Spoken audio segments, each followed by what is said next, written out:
آج ویو 360 میں روس یوکرین جنگ، پناہ خواتین اور بچوں کو انسانی اسمگلروں سے خطرہ۔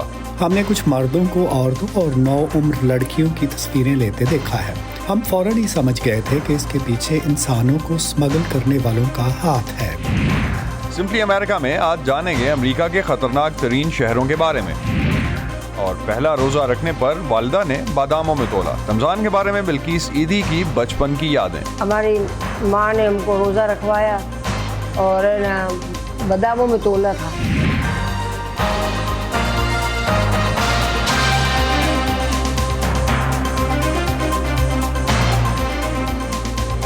وائس آف امریکہ کے واشنگٹن اسٹوڈیوز میں آپ سب کو خوش آمدید۔ آپ دیکھ رہے ہیں پروگرام ویو 360 اور میں ہوں اسد اللہ خالد۔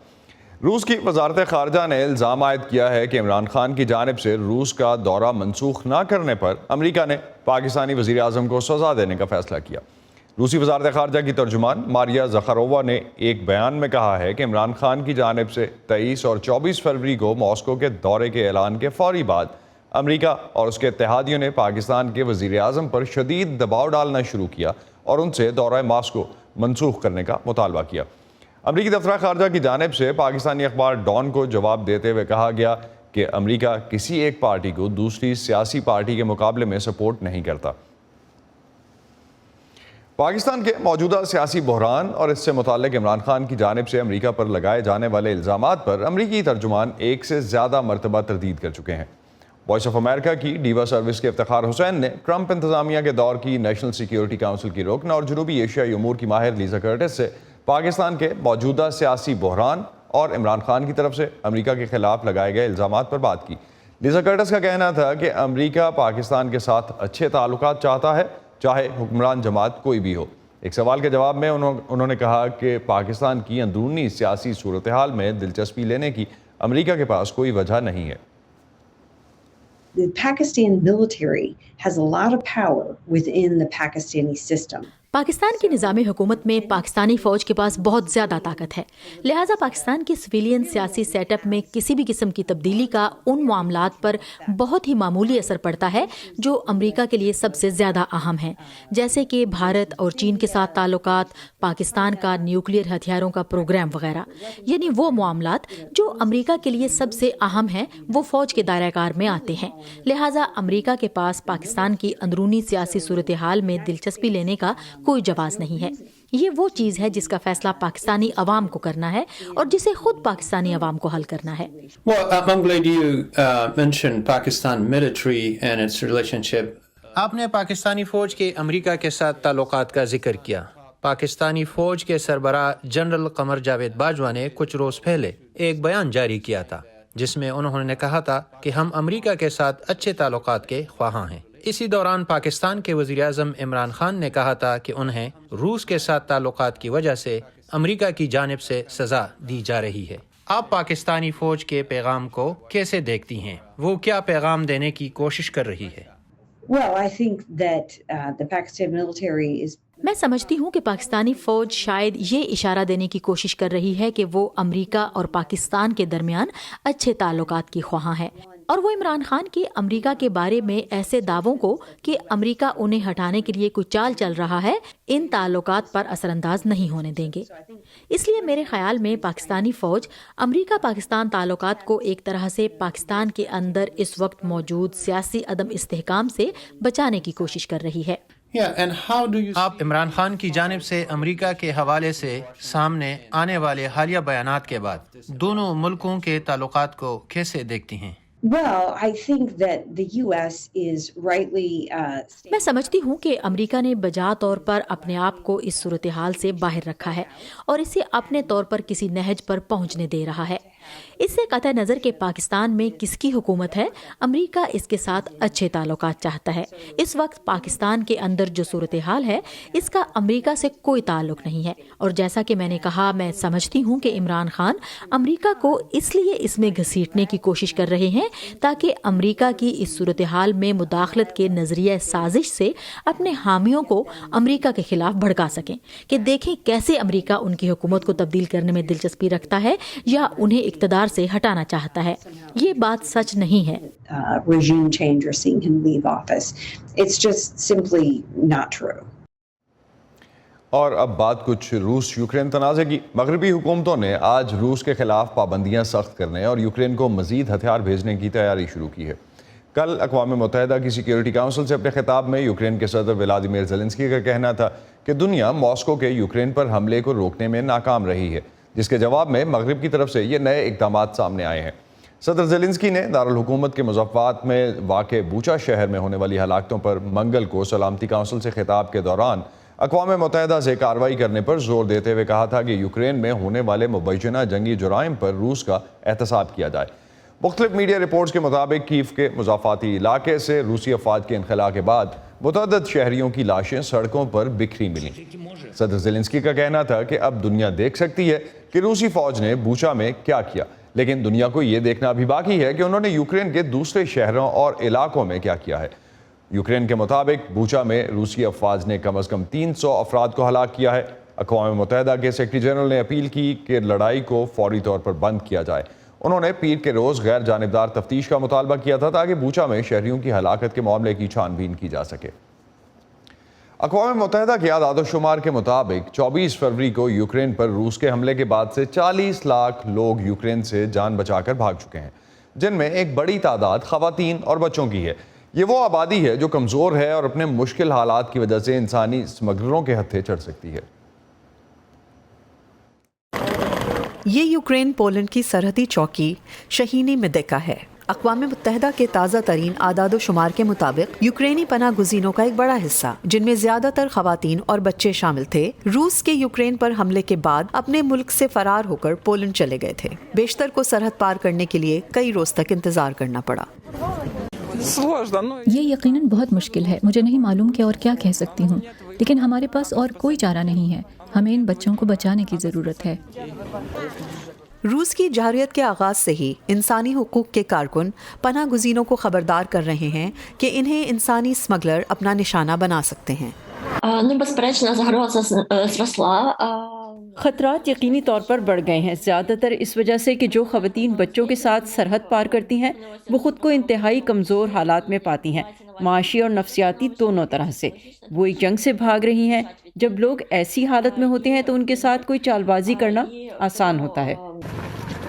انسانی حقوق کی کارکن یولیا انوسوا کہتی ہیں کہ انسانی اسمگلنگ میں عام طور پر جنسی استحصال اور تشدد دونوں شامل ہوتے ہیں۔ پولش پولیس پہلے ہی پناہ گزینوں کے ساتھ جنسی زیادتی کے 2 مقدمات درج کر چکی ہے۔ رضاکار ایسی خواتین کو باخبر رکھنے کے لیے کام کر رہے ہیں جنہیں یہ خطرہ لاحق ہو سکتا ہے۔ ہم نے کچھ مردوں کو عورتوں اور نوعمر لڑکیوں کی تصویریں لیتے دیکھا ہے۔ ہم فوراً ہی سمجھ گئے تھے کہ اس کے پیچھے انسانوں کو اسمگل کرنے والوں کا ہاتھ ہے۔ کیف سے تعلق رکھنے والی ایک خاتون لویو میں نوکری کی تلاش میں تھی۔ اس نے ایک ملازمت کا اشتہار دیکھا جس سے اس کا رابطہ ایک ایسے شخص سے ہوا جس نے اسے 15 سالہ لڑکے کے لیے آیا کی نوکری کی پیشکش کی۔ ملازمت کا ایک حصہ جنسی خدمات فراہم کرنا بھی تھا۔ پناہ گزینوں کو کام پر استحصال کا خطرہ بھی لاحق ہے۔ بہت آسان اسکیم ہے۔ پہلے تو مفت رہائش پیش کی جاتی ہے، بعد میں پتہ چلتا ہے کہ یہ مفت نہیں بلکہ معاملہ کچھ اور ہی ہے۔ انسانی حقوق کے کارکن اس بات پر زور دے رہے ہیں کہ ایسے اقدامات غیر قانونی ہیں۔ If there is an expectation for work, then the work should be paid. اگر ملازمت کی امید ہے تو کام کا معاوضہ بھی ملنا چاہیے۔ یہ بہت اہم ہے۔ مزید یہ کہ اگر آپ کو اس جگہ کام کرنا ہے جہاں آپ رہتے بھی ہوں، جیسے ہوٹل میں، کسی فارم پر یا کہیں بھی، تو یہ چوکنا کرنے والی علامت ہے۔ آپ کو اس بات سے آگاہ ہونے کی ضرورت ہے کہ یہ کمزور پوزیشن ہے۔ To be aware. بے گھر ہونے والے یوکرینیوں میں سے نصف بچے ہیں۔ کچھ بغیر قانونی کاغذات کے سرحد پار کرتے ہیں، کچھ والدین کے بغیر اکیلے ہی سرحد پار کرتے ہیں۔ ایسے بچوں کو کسی مشتبہ شخص سے ملنے یا اس سے بھی بدتر صورتحال کا خطرہ لاحق ہوتا ہے۔ گمشدگی تحفظ کے نظام میں موجود خامیوں کا نتیجہ ہے، اور تحفظ کے نظام میں خامیاں ہی وہ وجہ ہیں جو انسانی اسمگلروں کی راہ ہموار کرتی ہیں۔ مسنگ چلڈرن یورپ نامی تنظیم نے پناہ گزینوں کو ایک ہاٹ لائن فراہم کی ہے جس پر کسی بھی بچے کی گمشدگی کی فوری اطلاع دی جا سکتی ہے۔ وہ بالغ افراد کی بھی ان عناصر سے چوکس رہنے کی حوصلہ افزائی کرتے ہیں، اور یہ بھی کہ اگر سڑکوں پر کوئی بچہ کھویا ہوا یا تنہا نظر آئے تو مقامی حکام کو فوری طور پر خبردار کیا جائے۔